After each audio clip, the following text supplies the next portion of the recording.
많은 분들이 이렇게 말합니다. 나는 다르다. 나는 준비했다. 나는 그렇게 살지 않을 거다. 하지만 은퇴 후를 실제로 맞이한 사람들의 이야기를 들어보면 놀랍게도 대부분이 비슷한 길을 걷습니다. 재정적인 어려움, 심리적인 불안, 그리고 사회적 고립. 시작은 달랐지만 끝은 닮아 있었습니다. 오늘은 나는 다르다고 믿었던 한 60대 남성의 사례를 통해 우리가 왜 같은 함정에 빠지는지 이야기해 보겠습니다.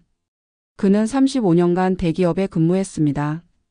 퇴직금 2억 8천만 원, 국민연금과 퇴직연금 합쳐서 월 320만 원 정도의 고정 수입이 생겼습니다. 게다가 자녀 둘은 모두 결혼했고 주택도 자기 명의였습니다. 주변 친구들이 걱정할 때마다 그는 말했습니다. 나는 다르다. 나는 준비했어. 남들처럼 고생 안 해. 하지만 은퇴 3년 차가 되던 해 그는 말했습니다. 나는 그저 조금 늦게 깨달았을 뿐 결국 같은 길을 걸었다. 퇴직 직후 그는 여유를 즐겼습니다. 여행을 다니고 친구들과 골프도 치고 부부가 함께 카페를 다니며 시간을 보냈습니다. 하지만 시간이 지나자 문제는 돈이 아니라 의미에서 시작됐습니다. 일할 때는 시간에 쫓겨 지루함이란 게 없었는데 이제는 하루가 너무 길었습니다. 처음엔 자유로웠지만 곧 불안해졌습니다. 내가 이 시간을 어떻게 써야 할지 모르겠다는 막막함. 그때부터 그는 소비로 시간을 채웠습니다. 여행, 골프, 취미용품, 심지어 단기 주식 투자까지. 하지만 그건 의미 없는 소비의 굴레였습니다. 결과는 예상보다 빨랐습니다. 3년 만에 예금이 반토막 났습니다. 그제야 그는 깨달았습니다. 나는 다르다고 믿은 게 아니라 나는 예외일 거라 착각했다는 것을. 재정적으로 여유가 있었던 사람들도 비슷한 길을 갑니다. 퇴직금을 받으면 이 돈이면 충분하다고 생각하지만 실제로는 그렇지 않습니다. 이유는 단순합니다. 물가는 계속 오르는데 수입은 고정이기 때문입니다. 국민연금 200만 원으로 10년 전엔 살 수 있었지만 지금은 한 달 생활비로 빠듯합니다. 게다가 예상치 못한 지출이 생깁니다. 부모님 요양, 자녀 결혼 지원, 건강검진과 약값, 자동차 유지비.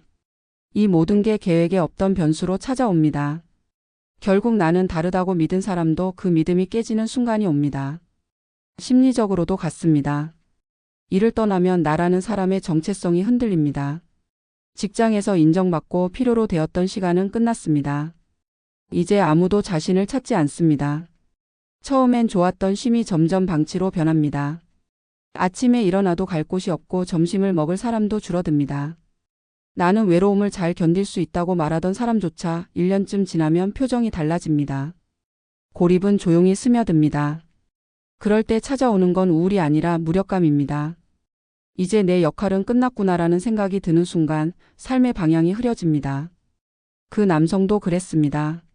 나는 나름대로 잘 살아왔다고 생각했는데 지금은 내가 어디로 가야 할지 모르겠다고 했습니다. 사회적 관계도 예외가 아닙니다. 직장 동료는 퇴직과 함께 흩어지고 자녀는 각자의 삶에 바쁩니다. 은퇴 후 동호회나 커뮤니티에 나가보지만 관계를 새로 만드는 건 쉽지 않습니다. 나이가 들수록 인간관계는 노력보다 용기가 필요합니다. 하지만 그 용기를 내지 못하면 관계의 문은 닫힌 채로 남습니다. 결국 많은 사람들이 비슷한 고립의 길을 걷습니다.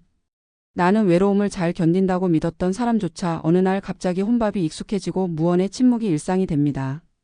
그렇다면 어떻게 해야 같은 길을 반복하지 않을 수 있을까요? 중요한 건 은퇴를 사건으로 보지 말고 과정으로 보는 시각입니다. 은퇴는 단 한 번의 일이 아니라 새로운 삶으로 넘어가는 긴 여정입니다. 퇴직금의 크기가 아니라 그 돈을 어떻게 흘려보낼지 계획하는 능력. 여유로운 시간이 아니라 그 시간을 어떻게 의미 있게 채울지에 대한 고민. 이 두 가지가 준비되지 않으면 결국 누구나 같은 길을 걷게 됩니다. 또 하나 나는 다르다는 생각보다 나도 그럴 수 있다는 인식이 중요합니다. 방어적인 자존심이 아니라 현실적인 자기이해가 필요합니다. 은퇴 후의 삶은 나만의 계획이 아니라 나의 지속 가능성을 설계하는 일입니다. 즉, 돈보다 중요한 건 습관이고 연금보다 확실한 건 하루의 리듬입니다. 아침에 일어나는 이유가 있고 오늘 해야 할 작은 일들이 쌓일 때 사람은 다시 살아있음을 느낍니다. 그 남성은 은퇴 5년 차에 새로운 길을 선택했습니다. 지역 복지관에서 무료 재무 상담 봉사를 시작했습니다. 처음엔 자존심이 상했지만 점점 그곳이 삶의 의미가 되었다고 합니다. 돈을 벌진 못하지만 내가 누군가에게 도움이 된다는 감각이 다시 날 살게 했다고 말했습니다. 그렇게 그는 결국 같은 길을 걷다가 조금 다른 결말에 닿았습니다. 준비란 돈을 모으는 게 아니라 자신을 다시 발견하는 과정임을 깨달은 것입니다. 나는 다르다고 믿는 마음은 나쁘지 않습니다. 하지만 그 믿음이 현실을 외면하는 변명으로 작용할 때 그것은 착각이 됩니다. 은퇴 이후의 삶은 누구에게나 낯설고 예외는 없습니다. 다만 그 낯설음을 두려워하지 않고 새롭게 배우려는 사람이 결국 진짜 다른 길을 걷게 됩니다. 마지막으로 이런 말을 남기고 싶습니다. 은퇴 후 인생은 다시 태어나는 시간이다. 다르다는 건 결과가 아니라 태도의 문제다. 진짜 다른 사람은 같은 길 위에서도 다른 눈으로 세상을 바라보는 사람입니다. 나는 다르다 그렇게 믿었던 한 남자는 결국 같은 길을 걸었다. 그는 35년 동안 한 대기업의 관리직으로 일하며 성실하게 인생을 살아왔다. 누구보다 계획적이었고 현실적인 사람이었다. 퇴직을 앞두고 그는 여러 번 자산 구조를 점검했고 은퇴 설계를 직접 엑셀로 계산해봤다. 퇴직금 2억 8천만 원, 국민연금 120만 원, 퇴직연금 200만 원 합치면 월 320만 원이 들어온다. 아내와 둘만 산다면 넉넉하다고 생각했다. 자녀는 모두 독립했고 아파트는 자기 명의였다. 주변 친구들이 걱정할 때마다 그는 말했다. 나는 다르다. 나는 준비했어. 하지만 은퇴 후 3년이 지나자 그는 이렇게 말했다. 나는 그저 조금 늦게 깨달았을 뿐. 결국 같은 길을 걸었다. 퇴직 직후의 삶은 자유로웠다. 아침에 눈을 떠도 출근하지 않아도 되는 여유가 주어졌다. 평생 원하던 해외여행도 다녀왔고 부부가 함께 카페를 전전하며 늦은 점심을 즐겼다. 주중에도 골프 약속을 잡을 수 있었고 평일 낮에 영화를 보는 호사도 누렸다. 그러나 그 행복은 오래가지 않았다. 시간이 많아질수록 오히려 불안이 커졌다. 할 일이 없다는 건 단순히 시간이 비는 문제가 아니라 존재의 균형이 흔들리는 일이었다. 매일 정해진 역할이 사라지자 스스로가 쓸모없어지는 느낌이 들었다. 그는 처음으로 알았다. 은퇴의 진짜 어려움은 돈이 아니라 의미의 결핍에서 온다는 것을. 그는 소비로 공허를 채우려 했다. 여행을 가고 취미를 만들고 투자를 시작했다. 새로운 자극을 찾는 건 좋았지만 그 안에 지속성이 없었다. 그가 소비한 것은 돈이 아니라 에너지와 방향이었다. 매달 250만 원의 지출 계획은 어느새 400만 원으로 늘었고 예금은 3년 만에 반토막이 났다. 그제야 그는 깨달았다. 내가 다를 거라는 확신이 얼마나 위험한 착각이었는지를. 준비가 되어 있었다고 믿었지만 실제로는 퇴직 후에 자신을 상상해 본 적이 없었다. 그는 단지 돈이 있으면 버틸 수 있다고 생각했을 뿐 어떻게 살아갈지는 고민하지 않았다. 재정적으로 여유가 있던 사람들도 결국 같은 함정에 빠진다. 퇴직금의 액수보다 중요한 건 그 돈이 어떻게 흘러가느냐이다. 사람들은 퇴직금을 일종의 완성된 보상으로 본다. 하지만 그것은 완성이 아니라 출발 자금이다. 은퇴 후에는 고정 수입이 줄고 물가는 오르며 예상치 못한 지출이 늘어난다. 병원비는 해마다 늘어나고 자녀의 결혼 지원비나 부모님의 요양비 같은 변수는 언제든 찾아온다. 게다가 심리적 불안이 커질수록 소비로 위로받는 습관이 생긴다. 결국 준비된 사람조차 예외가 없다. 나는 다르다는 말은 대부분 자신에게 하는 주문이지만 현실은 그 주문보다 훨씬 강력하다. 심리적으로도 그는 무너졌다. 직장이라는 무대에서 내려온 뒤 그는 처음으로 관계없는 하루를 맞이했다. 출근하지 않아도 좋았던 첫 달은 달콤했지만 2달이 지나자 하루의 리듬이 무너졌다. 아침에 일어나도 갈 곳이 없고 점심을 먹을 사람도 줄었다. 그는 말했다. 퇴직 후엔 외로움이 아니라 공허가 문제다. 나는 존재하지만 누가 나를 필요로 하지 않는다. 이 말은 수많은 은퇴자들이 공통적으로 내뱉는 말이기도 하다. 인간은 일이 아니라 역할로 자신을 인식한다. 그 역할이 사라질 때 사람은 자신을 잃는다.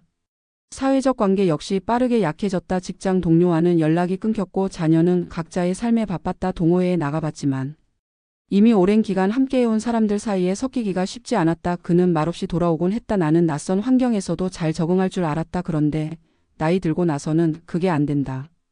새로운 인간관계를 맺는데 필요한 건 시간보다 용기였다. 그러나 많은 사람들은 그 용기를 내지 못한 채 고립의 문 앞에서 멈춘다. 그렇게 나는 다르다고 믿었던 사람도 결국 혼자 밥 먹는 노년이라는 같은 풍경 속에 놓이게 된다. 이런 문제는 단순히 개인의 실패가 아니냐. 구조적으로 은퇴 이후의 사회가 일 중심으로만 구성되어 있기 때문이다. 우리는 평생 일을 하며 살아왔다. 학교에서부터 경쟁을 배웠고 직장에서 성과를 통해 존재를 확인했다. 그러나 은퇴 후에는 성과도 평가도 없다. 대신 스스로 의미를 만들어내는 능력이 요구된다. 하지만 대부분의 사람들은 그런 훈련을 받아본 적이 없다. 그래서 은퇴 후의 공백은 자연스러운 결과다. 준비된 사람처럼 보여도 의미를 새로 만드는 법을 모르면 결국 같은 길을 걷는다.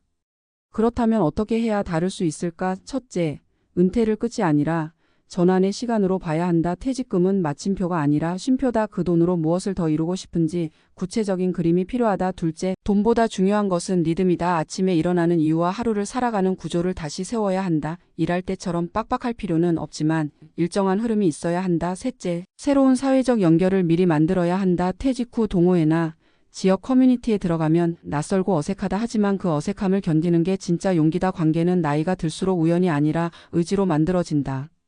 그 남성은 은퇴 5년 차에 변화를 시작했다. 우연히 지역 복지관의 재무 상담 프로그램을 알게 되었고 무료 상담 봉사를 시작했다. 처음엔 자존심이 상했다. 돈도 명함도 없는 자신이 누군가에게 조언을 해준다는 게 어색했다. 하지만 몇 달이 지나자 그는 다시 살아있음을 느꼈다.